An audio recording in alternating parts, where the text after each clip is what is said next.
सोचिए, एक छोटी सी पहाड़ी जगह, एक शांत मोनास्ट्री, लेकिन दुनिया का सबसे पावरफुल कम्युनिस्ट नेशन उससे डरता है। क्या आपको पता है कि चाइना तवांग का नाम सुनते ही इतना अनकंफर्टेबल क्यों हो जाता है? ये कहानी है एक जगह की जो ना सिर्फ भारत के लिए मायने रखती है, बल्कि चाइना के लिए एक इमोशनल, हिस्टोरिकल और स्ट्रैटेजिक टेंशन पॉइंट बन चुकी है। तवांग अरुणाचल प्रदेश में स्थित एक ऐसी मोनास्ट्री जिसका असली इम्पैक्ट सिर्फ धार्मिक नहीं बल्कि जियोपॉलिटिकल भी है। तवांग मोनास्ट्री एशिया की दूसरी सबसे बड़ी बुद्धिस्ट मोनास्ट्री है, लहासा के बाद। यही वो जगह है जहां 6 दलाई लामा का जन्म हुआ था। जब 1959 में 14 दलाई लामा ने तिब्बत से भागकर भारत में शरण की, तो उनका पहला कदम भारत में तवांग में पड़ा। ये जगह तिब्बत की स्पिरिचुअल लेगेसी से जुड़ी हुई है, इसलिए चाइना के लिए ये सिर्फ एक रिलीजियस साइट नहीं बल्कि एक सिंबॉलिक थ्रेट है।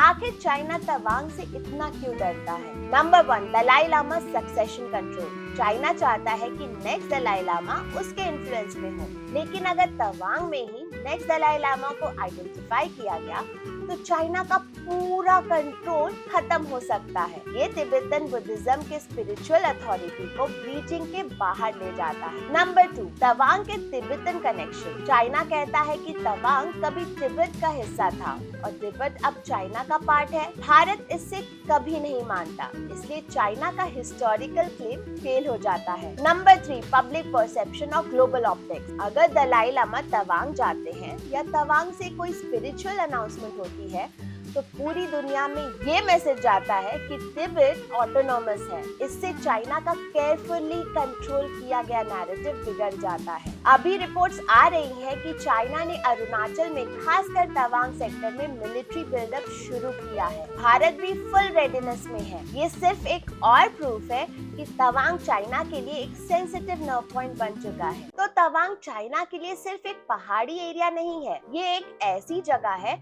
जो उसके आइडियोलॉजिकल कंट्रोल, हिस्टोरिकल नैरेटिव और स्पिरिचुअल इन्फ्लुएंस तीनों को चैलेंज करती है। वो चाहता है कि बुद्धिज्म सिर्फ उसके कंट्रोल में रहे, लेकिन तवांग बार बार याद दिलाता है कि धर्म कभी बंधक नहीं होता, और शायद इसीलिए चाइना दुनिया के सबसे शांत जगहों में से एक से इतना घबराता है।